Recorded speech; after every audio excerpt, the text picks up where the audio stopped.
I'm Dan, and this is 10,000 Hours of Indie, a podcast exploring new music and delving deeper into what goes on in the background of the independent music industry. I'm a musician and passionate music lover, and I wanted to delve deeper into new music in the independent scene around the world. I also saw this as a chance to help artists connect and share their stories, so if there's someone you hear and you want to find out more about, every podcast has links in the show description. Get involved, help this community grow, follow on the 10,000 Hours of Indie socials, you can find all the links in the show description. And also feel free to email me about anything music related, 10,000indie@gmail.com. I'm open to any ideas and love listening to your promos.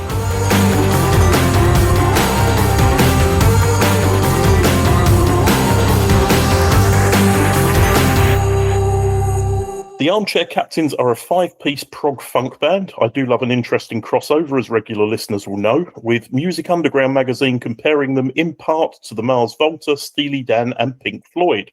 Partially formed while at Bangor University by Joe, keys, sax and bass, Spencer, box and keys, and Luke, guitar and bass, the lineup was completed with the addition of Alex on drums and Johnny, bass guitar and keys, during 2021 when they also relocated to Liverpool. Their output has been prolific, partially due to COVID, but we'll come to that later. And in their own words, they enjoy riding the fine line between exploration and accessibility in their writing, recording, and performing. The release of their latest album, The Shrub Layer, which was released on Futon King Records at the end of July, is the focus of our chat today. I've got Spencer and Joe with me today. Welcome to the podcast, guys. Thank you for having us. Great to be here. Give me an exciting answer to the boring question of what is the origin of the band name? Yeah, so I like to give two answers with this. The first one is we thought, the kind of being in an armchair, that sort of, as was mentioned earlier, the kind of like riding that fine line, being in an armchair nice and comfortable, familiar. And then the captains, adventurous and kind of explorative. So that's the first answer. But the actual answer, yeah, it was a random band name generator, actually. It sort of we've sort of made it work after the fact, which is great. Did you decide on the genre based on the band name, or? For years, we've sort of dipped our toes into different genres of music and sort of getting an idea for what it is we actually are. So we have been on a bit of an adventure in terms of settling finally where we are now, which is on prog-funk. How we sort of define ourselves, although that's still quite an excuse to sort of catch everything, I suppose, that we can possibly fit into it. I'd probably say we started more sort of indie to begin with, didn't we? More than anything, with a bit of a sort of a jazzy sort of backdrop.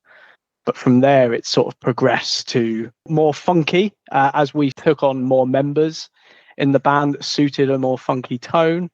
And then from there, we do a lot of sort of genre bending, don't we, Joe? We sort of dip in and out of various different genres. Yeah, so it's been a long road to find out where we feel comfortable making music. And I have to admit, it's probably still a work in progress. And the next album that we're working on at the moment, it's going to be more or less prog funk, but it might divert away a little bit again. And we'll see. You've got to keep it interesting. Try different things every time. Otherwise, I've just been discussing this. Where would you be as a band if you did the same thing every time? You'd be the Rolling Stones, and who wants to be the Rolling Stones? Absolutely. Yeah, if it was offered to me, I would be, obviously. Yeah. Agree in principle. Yeah. Are your influences the same as what you listen to, or do you just enjoy playing what you play and you listen to completely different stuff? Oh, that's a good question. Because not a lot of people can genuinely say, I listen to funk music. Let's be honest. I know it's not a bad genre, don't get me wrong, but if you ask somebody, what's your favourite genre of music, funk is rarely the answer. You're not wrong. I think like each member has quite a different music taste, actually. There's a bit of overlap between us, of course. But yeah, it's actually quite nice because we get a lot of different influences, I think, from that. But yeah, funk, Spence, is it you that's probably the funkiest guy? Listens to the most funk. The funkiest guy. Now, there's something you want to have a badge made of. T-shirts are, on the factory floor right now as we speak. Yeah, I really do love just sort of, I suppose, R&B is my sort of background. Motown, stuff like that. That's my influences. And perhaps that means that I'm the closest to the genre as it stands. But I think as well as the other guys, I actually don't listen to as much sort of, I suppose, out and out funk as every, in relation to everyone else in the band. It's all very, it's interesting how we've landed on funk, to be honest, when I'd probably say sort of what I enjoy in terms of what I listen to is quite different to what we play. I'm very much into a bit of jazz, a bit of soul. I mean, and there are influences in the music from that genre, but yeah, funk isn't very high up on my listening list, to be honest. I think it was like the prog is probably like the bit that we were happiest with. And then the funk was just because we couldn't really claim it's jazz, but there's some sort of crossover. And then there's some grooves. And we were just like, well, where does it sit? We'll call it funk for now. And then everyone's just been happy with that. So, but yeah, it probably isn't funk at all, to be honest. The three initial members met at university. You are two of them, obviously. So many bands through the years have started that way. What benefits do you think that brings to a band, other than the fact that you're all lazy students and you have lots of time on your hands? Definitely that. But also, like, we studied music at uni. So while we were there, we were kind of in this quite creative atmosphere, discovering a lot of new things at the time. And I think that definitely came out in the band as well. It was a bit of a road of discovery. And, if you listen to our back catalogue from that time to now, you can go on that same journey, as we've already talked about. I think it helped that we all had a sort of a strong background in music. We'd all been in bands previously. So that was the draw, actually, between the three founding members, myself, Joe, and Luke, was that we really wanted to drive live music, playing together. That was the first driver. I mean, you guys, you and Luke really were into the recording and still are, actually, whereas I'm more of an on-stage monkey. I like to... Well, you're the front man, so of course you're going to enjoy being live. Absolutely. So obviously I have much appreciation for what Joe and Luke have done and still do in terms of recording, mixing and producing. I suppose a lot of our style, our quirks were formed in the practice room and on stage. Let's look at 2021. While a bunch of musicians and bands spent their year a bit lost during a COVID-enforced break, you guys set yourself an interesting goal for the year. Tell us about the EP project. Yeah, gladly. I remember it quite clearly, the start of it, because I was also feeling quite lost at the time. It was, obviously, COVID was a mad one, wasn't it? We actually, luckily, we lived together in 2020. So we did manage to get like this silly improvised album out then, but then we all moved house, and it was kind of like really hard because there was no gigs. We couldn't really practice. That was in the point where it was just the three of us as well, because two members had left, and it was before we'd found Johnny and Alex. And I was getting pretty down about it. And there's a band that I'm quite into, Towhider from Australia, and they did 12 EPs and 12 months projects. It's just one guy, which makes it almost more impressive. Or easier, depending on which way you look at it. That's exactly it. But yeah, we thought we'd just give it a go, and that would be a perfect time to like explore all these genres and stuff that we wanted to try. We started like, oh yeah, we're going to be really organized and have everything ready like 2 months before each release date. And it got to the point pretty early on, wasn't it? Like by EP4 or something, where it's like, right, uploading it 2 days before or the day before. Oh yeah, when you're working to those sort of time frames, and because everything is so close, and you're essentially in sort of 1 month, you're doing the writing, the recording, and the mixing, producing, mastering, and then marketing and releasing. Yeah. There's so much that you had to do in that 1 month. Even like artwork as well and things like that, just stuff that you sort of like forget about almost until you're having to do it. But you didn't quite succeed, did you? You managed 10, but then in the last 2 months you did an album instead. Yeah, well, 11 actually. we did get 11 done. We got up to November. When was it? Yeah, it was November the 1st where we released the last EP. And then we had this idea for like an album that would tie it all together and kind of put all of these random EPs kind of into context. So we had a few jams because that was by then we could actually meet up, which was quite nice. We got working on the album, and it became pretty apparent that we could not do this massive full. Like, it's still close to like the biggest thing we've done, especially with just the three of us. Although we did feature Johnny and Alex on a couple of them by then, didn't we? Yeah, towards the end. Yeah. But that album was ridiculous. We were working 5 days a week as well, so just trying to do that every single evening. And towards the end, like that final week, I like already it was like, oh no, we can't release it in December. There's no way that's happening with Christmas and everything like that. And then we're like, okay, let's try and get it out on the 1st of January. And I just remember that like week before, I was just up till like 3 or 4 in the morning every single day because it was just like, this isn't getting done. You know, it wasn't until the last week of December, really, or just before, that we were saying, oh, it's actually going to have to be January. But we were pushing it pretty hard to get it in on that last, because we wanted to get the 12 in 12 months, you know, the full complete set. But hey, it was really, really tricky. And things were opening up again that year, 2021, end of the year. So other things were happening, but we had a few gigs to contend with as well, which made it difficult to spend all our time on the recording and stuff. You basically had a greater output than most bands have in their entire career in 12 months. Yeah. I mean, it makes Spotify an absolute maze. Yeah. Spotify, you know, or Bandcamp or whatever. You know, you look at it and people are like, whoa, okay, still scrolling. You know, there's a lot on there. To be honest, normally when I interview a band who have only been around for sort of 8-9 years, I listen to all the back catalogue. But as soon as I saw you'd done that, I was like, I'm not going to manage that. No. Yeah, and I mean, I dabbled, but I didn't listen to all of it. I have to admit, at the time, obviously, it was quite like stressful sometimes. Looking back on it, what an achievement.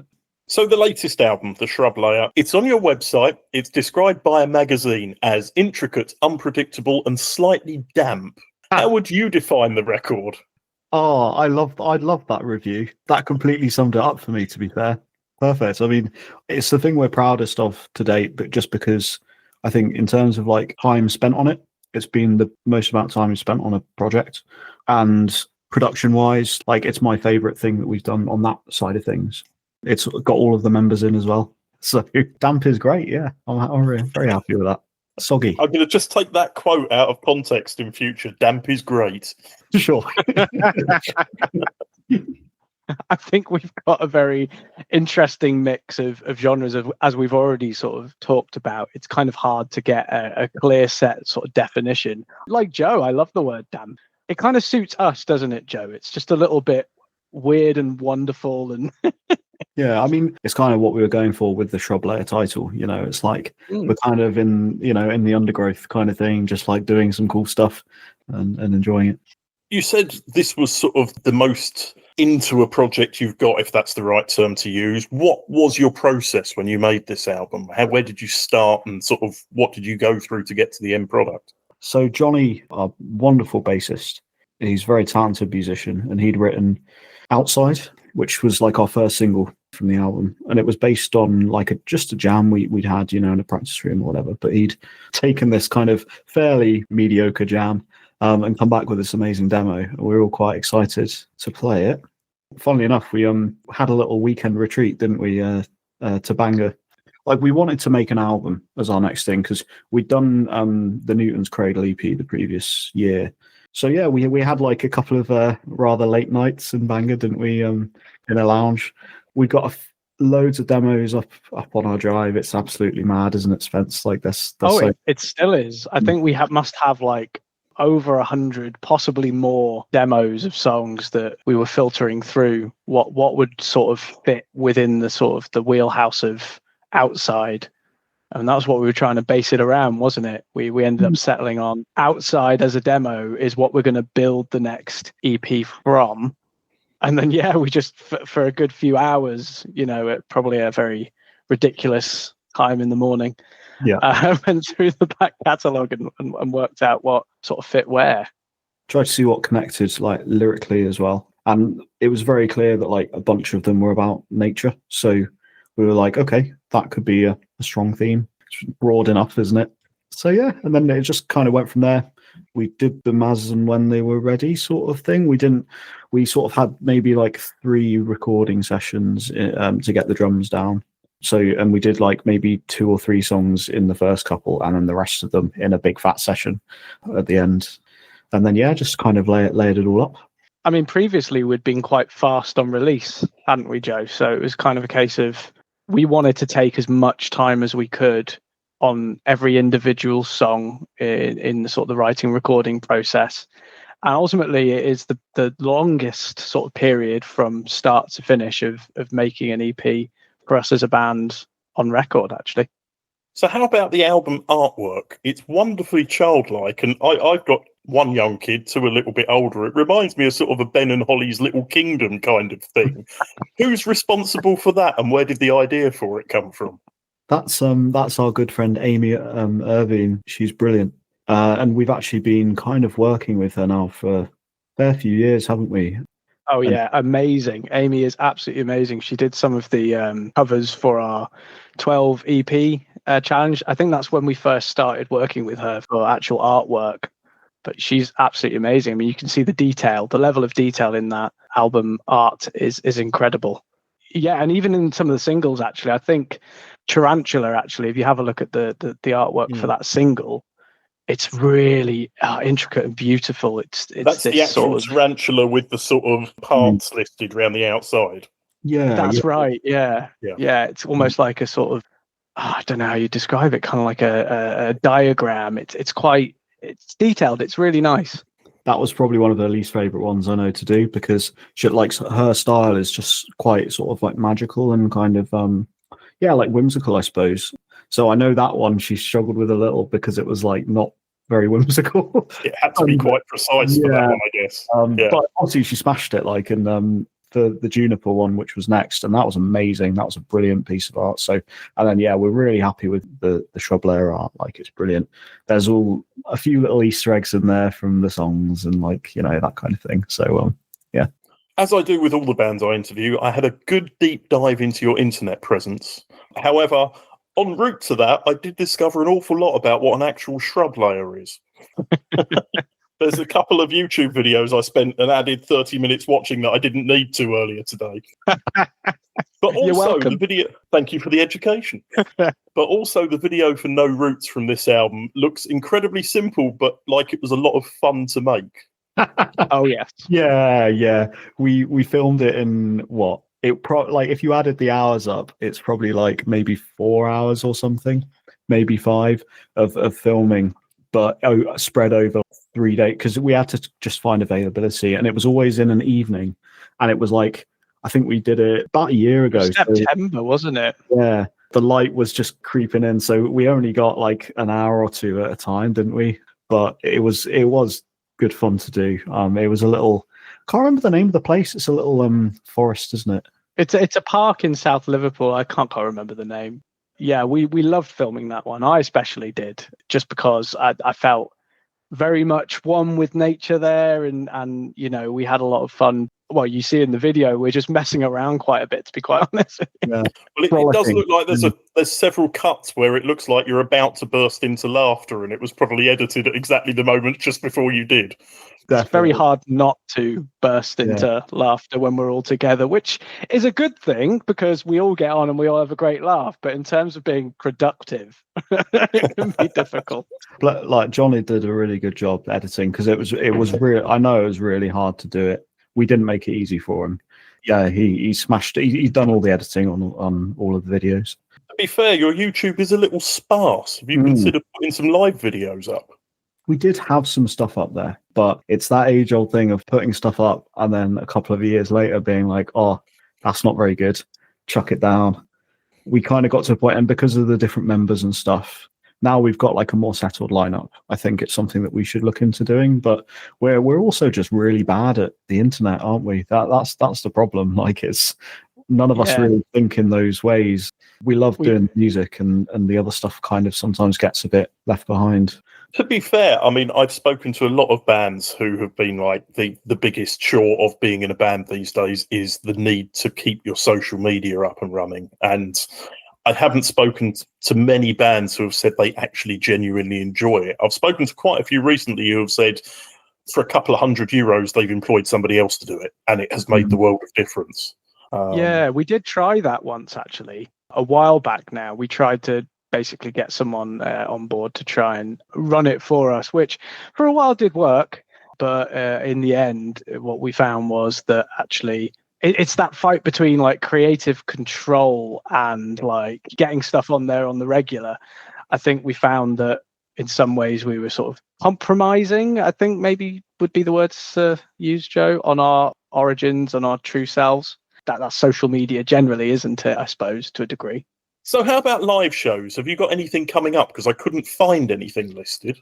You know, usually when people ask us, we've got something round the corner, at least in a month's time. But no, unfortunately, we've not got anything on as it stands.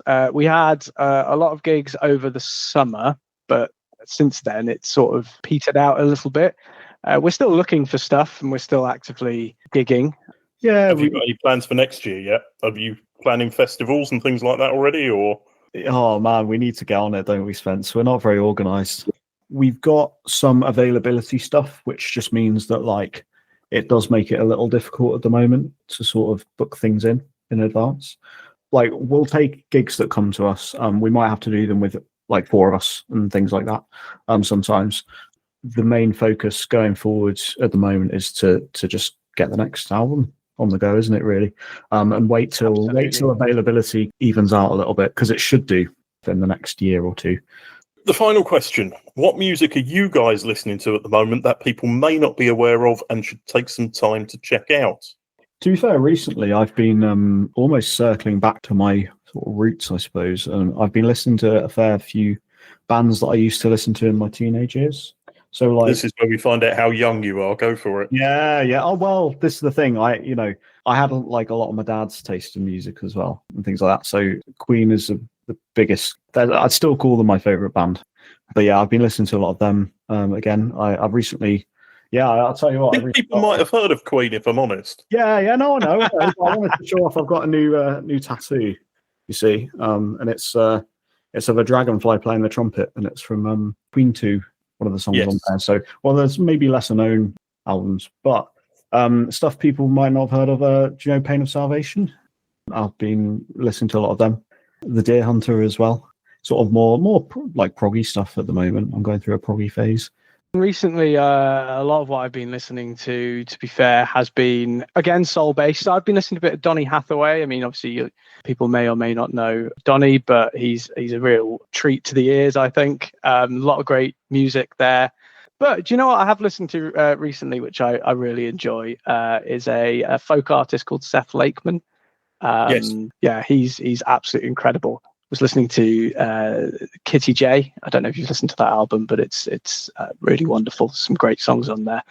I'd recommend people check him out. And if you want to go to a live show, I can assure you the live shows are great. I saw him a few years ago in Chester, so that was absolutely amazing. So for anyone wishing to find out more, your website, which needs a little updating, is armchaircaptains.co.uk. And you're on Instagram, Facebook, and Bandcamp, from what I can see. Yeah. I do have to ask, did you try TikTok and give up after one video? Yes, absolutely. Third band in a row. That was when we were doing the social media stuff with the other person we tried to get in. They were sort of trying to get us on it, and we did try it a bit. To be honest, from a personal point of view, I just like it was too addictive. Like I was spending too much time on it, so I was just like, I'm not doing this, and I don't think anyone else wanted to do it, so we just left it. There's a lot of thought you have to put into the videos to get on the trend or the form. Like you actually have to, in order to make the videos that match the trend, you have to actually, like Joe did, fall deep into the algorithm and scroll till your brain turns into mush. Before then, you get the idea of what's on that week, because it changes so frequently. And so that's what I found most difficult with it. It's just spending the time in of itself keeping up with the trends to then make sure the videos match the trends. Because by the time we got around to doing videos that match the trends, it's like there's another trend. So it's difficult.